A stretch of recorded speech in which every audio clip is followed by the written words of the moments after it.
আসসালামু আলাইকুম। কেমন আছেন আপনারা?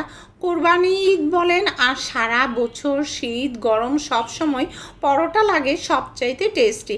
আজকে একই পরোটা তৈরি থেকে আপনারা 3 রকমের টেস্টের পরোটা ভেজে নিতে পারবেন। সাদা পরোটা তেল ছাড়া এবং ক্রিস্পি পরোটা এবং নরম তুলতুলে তেলে ভাজা পরোটা।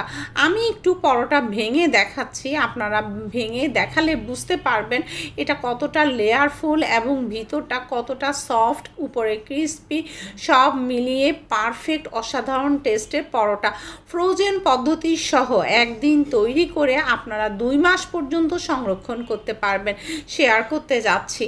তো সবার প্রথমে আমি ময়দা নিয়ে নিয়েছি 2 কেজি আর লবণ দিয়ে দিচ্ছি এখানে 1.5 টেবিল চামচ, 1.5 টেবিল স্পুন, অথবা আপনারা স্বাদ অনুযায়ীও দিতে পারেন।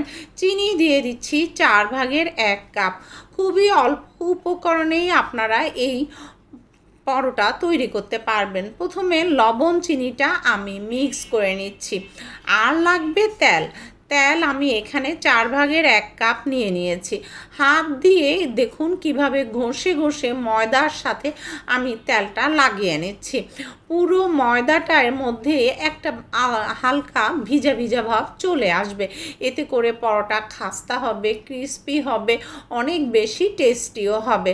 দেখুন দেখুন হয়ে গেল ময়দার সাথে তেলের ময়ান দেয়া। এখন হাতে সহ্য হয় এরকম কুসুম গরম পানি অল্প অল্প করে দিয়ে আমি ময়দার সাথে মথে নিচ্ছি। খামির বেশি টাইট করবেন না, এজন্য প্রথমে অল্প অল্প করে দিলে অনেক বেশি ঢিলাও হবে না, আবার বেশি টাইটও হবে না। তো দেখুন আমি কীরকম খামির তৈরি করছি। এখন সবচাইতে গুরুত্বপূর্ণ পার্ট হচ্ছে মথে নেওয়া ভালো করে। তো এজন্য আমি তেল ব্যবহার করছি। এখানে আমি 4 ভাগের 1 কাপ তেল নিয়েছি আর অল্প অল্প করে এই তেলটা দিয়ে ভালো করে মথে নিচ্ছি। প্রায় 7-8 মিনিটের মতো অনবরত মথে নিতে হবে। এই মথার উপরই আসলে পরোটার টেস্ট নির্ভর করে, এজন্য পরোটার খামির ভালো করে মথাটা অত্যন্ত জরুরি। কয়েক ভাগে 4 ভাগের 1 কাপ তেল পুরোপুরিটাই দিয়ে আমি ময়দা মথে নিচ্ছি এবং দেখবেন ময়দা সফট হয়ে এসেছে, মসৃণ হয়ে এসেছে, ইলাস্টিক ভাব চলে এসেছে।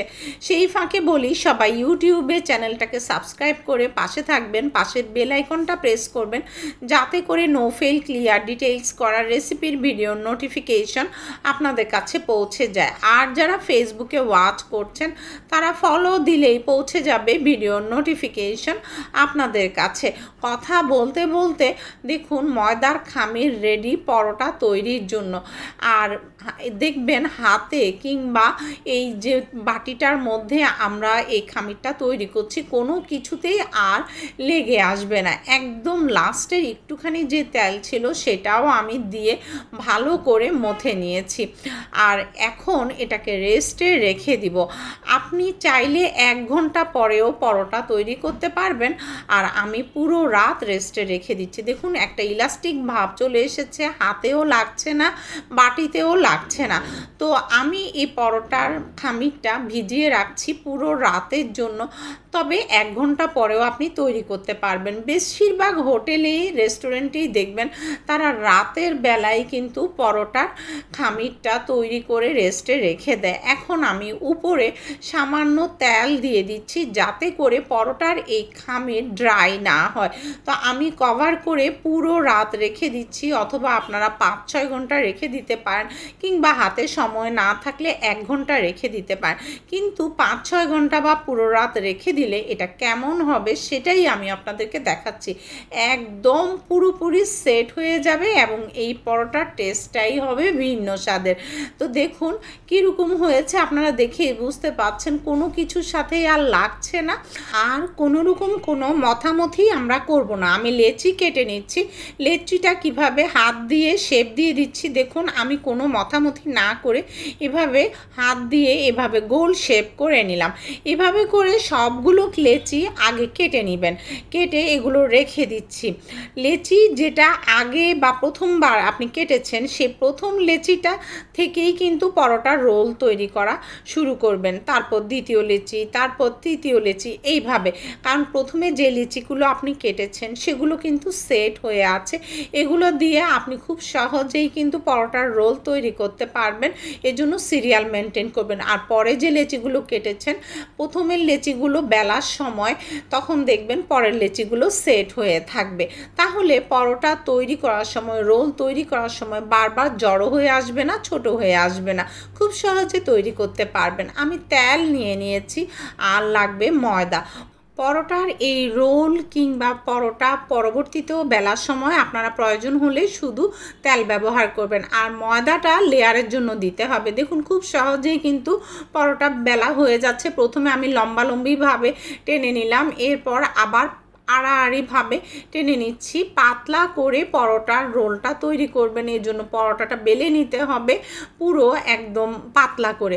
তাহলে আপনার লেয়ারফুল পরোটা অনেক সহজে হবে, অনেক বেশি টেস্টি হবে। কোথাও মোটা কোথাও পাতলা এরকম করবেন না। আর সব কিছু সেট হয়ে আছে, খুব সহজে আপনারা খুব দ্রুত অল্প সময়ের মধ্যেই কিন্তু এই বড় পরোটাটা তৈরি করে ফেলতে পারবেন, যেটা আপনি রোলের জন্য তৈরি করছেন। এখন দেখুন ভালো করে তেল ব্রাশ করে নিতে হবে। তেল এবং ময়দার ছিট এই দুটো যদি আপনারা ঠিক মতো না দেন তাহলেও কিন্তু পরোটা ঠিক মতো লেয়ারফুল হবে না। দেখুন ভালো করে তেলের প্রলেপটা পুরোটা জায়গাতে দিয়ে এরপর আমি ময়দার ছিটটা পুরো জায়গায় দিয়ে নিয়েছি। এখন আমি এটাকে রাউন্ড করে নিচ্ছি, দেখেই বুঝতে পাচ্ছেন রোলের মতো করে নিলাম। এরপর মাঝখানে আবার গোল করে ওই মাঝখানের জায়গাটা 2 আঙ্গুল দিয়ে এভাবে আমি টাইট করে চেপে চেপে ধরে তারপর রাউন্ড শেপটা দিচ্ছি। অবশ্যই মাঝে এভাবে টাইট করে চেপে ধরেই ব্যালেন্স করে রাউন্ড শেপ করতে হবে। এরপর মাথার অংশটা আমি গুজে দিলাম, ব্যাস তৈরি হয়ে গেল পরোটার রোল। আর এই পরোটার রোলটা তৈরির পর এখানে অবশ্যই আপনারা একটু অয়েল ব্রাশ করে দিবেন, তাহলেই কিন্তু পরোটা অনেক বেশি টেস্টি হবে, ড্রাই হবে না এবং সব কিছু সুন্দরভাবে আবার সেট হয়ে থাকবে। পরোটা বেলার সময়ও সে একই বিষয় লক্ষ্য রাখতে হবে। প্রথমে যে রোলটা তৈরি করেছিলাম সেটা দিয়েই তৈরি করতে হবে, তারপর দ্বিতীয়, তৃতীয়, চতুর্থ এভাবে করে সিরিয়াল মেনটেন করতে হবে। কারণ প্রথম যে রোলটা তৈরি করেছিলাম সেটা পুরোপুরি সেট হয়ে থাকে, এরপর দ্বিতীয়টা, তৃতীয়টা, আগের যে রোলগুলো তৈরি হয় সেগুলো আগে সেট হয়ে থাকে, আর পরেরগুলো তাহলে রেস্টের সময় পায় সেট হওয়ার জন্য। এই জন্য প্রথমে যে রোলগুলো সেগুলো দিয়ে যদি আপনি তৈরি করেন পরোটা সহজেই ছড়িয়ে যাবে, জড়ো হয়ে যাবে না, একেবারে কয়েক সেকেন্ডের মধ্যে আপনার পরোটা তৈরি হয়ে যাবে। দেখুন প্রথম রোলটা দিয়ে আমি পরোটা তৈরি করে নিচ্ছি, কত সহজে পরোটা ছড়িয়ে যাচ্ছে, একদম সময় নেবে না। পরোটা তৈরি কখনোই কোথাও মোটা কোথাও পাতলা এরকম কোনো কিছু করবেন না, সব একই সমান রাখবেন। তো দেখুন আমি মোটামুটি পাতলা পরোটা তৈরি করে নিচ্ছি। আমি রেগুলার পরোটার মতো করেই তৈরি করেছি, মানে এটা বেশি পাতলাও না আবার মোটাও না, মোটামুটি পাতলা বলা যায়। তো আজকে আমি 2 কেজি ময়দা থেকে 32টা পরোটা তৈরি করেছি। দেখুন তাওয়া আমি হালকা গরম করে নিয়েছি। প্রথমেই আমি ফ্রোজেন পদ্ধতিটা দেখাচ্ছি। ফ্রোজেন পদ্ধতির জন্য এই যে দেখুন আমরা কি এই পরোটাটা হালকা ছেঁকবো, পরোটা কাঁচা থাকবে না কিন্তু কালারও আসবে না। আপনারা দেখলেই বুঝতে পারবেন এক পাশ হয়ে গিয়েছে এবং ওই পাশটা উল্টালেই বুঝতে পারবেন কীরকম করে ছেঁকতে হবে। এরকম সাদা যে কাঁচা ভাবটা সেটা চলে যাবে, কিন্তু এইরকম কালার হবে, এর চাইতে বেশি কালারের দরকার নেই, কিন্তু সাদা যে একদম কাঁচা কালারটা সেটাও থাকবে না। আশা করি বুঝতে পেরেছেন। পরোটাগুলো ঠান্ডা করে নিচ্ছি, কখনোই ফ্যানের বাতাসে ঠান্ডা করবেন না, তাহলে শক্ত হয়ে যাবে। রুম টেম্পারেচারে এমনি ঠান্ডা হয়ে করে নেবেন। তো দেখুন এখন আমি সাদা ছেঁকা পরোটা, তেল ছাড়া পরোটাটা ছেঁকে দেখাচ্ছি। আগুনের আঁচটা মিডিয়ামে রেখেছি, গরম তাওয়ায় মিডিয়াম আঁচে পরোটা ভাজি করতে হবে। পরোটা তাড়াতাড়ি ভাজতে হবে, দেরি করে ভাজলে আস্তে আস্তে তখনও টেস্ট পাবেন না। দেখুন একদম গরম তাওয়ায় মিডিয়াম হাই মিডিয়ামে ব্যালেন্স করে চেপে চেপে আমি এই সাদা পরোটাটা ছেঁকছি, আর আপনাদেরকে আগুনের আঁচটাও দেখালাম, এটা হাই মিডিয়ামে আছে। তো দেখুন খুবই অল্প সময়ের মধ্যে পরোটা ভেজে নেবেন। এরকম সাদা সাদা করে তেল ছাড়া এই পরোটা খেতেও কিন্তু অনেক বেশি টেস্টি। অনেকেই তেল ছাড়া যে ছেঁকা পরোটা খেতে চান তার টেস্ট আপনারা পাবেন। এবং এই যে হয়ে গেল, এরপর দেখাচ্ছি আপনাদেরকে কিভাবে নরম তুলতুলে তেলে ভাজা পরোটা দিতে হবে। এখনও আগুনের আঁচ একদম বাড়িয়ে রেখেছি। সেই আঁচে সাদা করে ভাজা সেই পরোটাটার মধ্যে আমি খানিকটা তেল দিয়ে দেখুন উল্টে নিচ্ছি। ঘন ঘন প্রথম 2 বার উল্টে নিতে হবে যাতে করে পরোটার গায়ে 2 পাশেই তেলটা লাগে। এবং আলতো হাতে চেপে খানিকক্ষণ ভাজি করে নিয়েছি, তাড়াতাড়ি নামিয়ে নিচ্ছি। ব্যাস হয়ে গেল নরম তেলে ভাজা পরোটা। এবার আগুনের আঁচ একদম হাইতে রেখেই চেপে চেপে আরও কিছুক্ষণ ভাজি করে নিচ্ছি। এরকম গোল্ডেন কালার চলে আসবে, কিন্তু দ্রুত হাতেই করতে হবে, একদম বেশি আঁচে, তাহলে দেখবেন এই ক্রিস্পিনেসটা চলে আসবে। এটাও মানে করেন এই 1 মিনিটের মধ্যেই চলে আসবে। দেখুন হয়ে গেল। এভাবে করে আপনারা ক্রিস্পি পরোটাটা তৈরি করবেন, ভিতরে সফট উপরে ক্রিস্পি। বাস আমি আপনাদেরকে এখন দেখাচ্ছি হাত দিয়ে দুমড়ে মুচড়ে, তারপর আমি পরোটাটা দেখাচ্ছি পরোটাটা কেমন হয়েছে। আপনারা চাইলে এরকম দুমড়ে মুচড়ে পরোটাগুলো তারপর এভাবে করেও খেতে পারবেন, এভাবেও কিন্তু সেই টেস্ট। আর আপনাদের 3টা পদ্ধতির মধ্যে যেই টেস্টের পরোটা বেশি ভালো লাগে সেই রকম করে আপনারা ফ্রাই করে খেতে পারবেন। ভিতরের লেয়ারটা দেখানো অত্যন্ত জরুরি। পরোটা যতক্ষণ পর্যন্ত ছিঁড়ে না দেখাবো কি করে বুঝবেন পরোটা কীরকম হয়েছে। আপনি যত দূর ছিঁড়বেন শুধু লেয়ার আর লেয়ারে ভরপুর পাবেন এই পরোটা। আশা করি আজকের এই রেসিপিটা আপনাদের অনেক বেশি ভালো লাগবে। দেখুন আমি আরও ছিঁড়ে ছিঁড়ে আপনাদেরকে দেখাচ্ছি। মাংস বলেন, সবজি বলেন, যে কোনো কিছু দিয়েই খেতে লাগবে দারুণ। মন চাইলে মিষ্টি দিয়ে খেতে পারেন, মিষ্টি দই দিয়ে খেতে পারেন, চাটনি দিয়ে খেতে পারেন, খালি খালি চায়ের সাথে খেতে পারেন। যেভাবেই খাবেন আপনার এই পরোটার স্বাদ মুখে লেগেই থাকবে। আর পরোটাগুলো সংরক্ষণ পদ্ধতি তো আমি অবশ্যই দেখাবো। আগেই বলেছি ফ্যানের নিচে কখনোই পরোটা ঠান্ডা করবেন না, তাহলে কিন্তু পরোটা শক্ত হয়ে যায়। তো চেষ্টা করবেন কিচেনেই রেখে দেওয়ার, বা ফ্যান বন্ধ করে ডাইনিং টেবিলের উপর রুম টেম্পারেচারেই এটাকে ঠান্ডা করে নেওয়ার।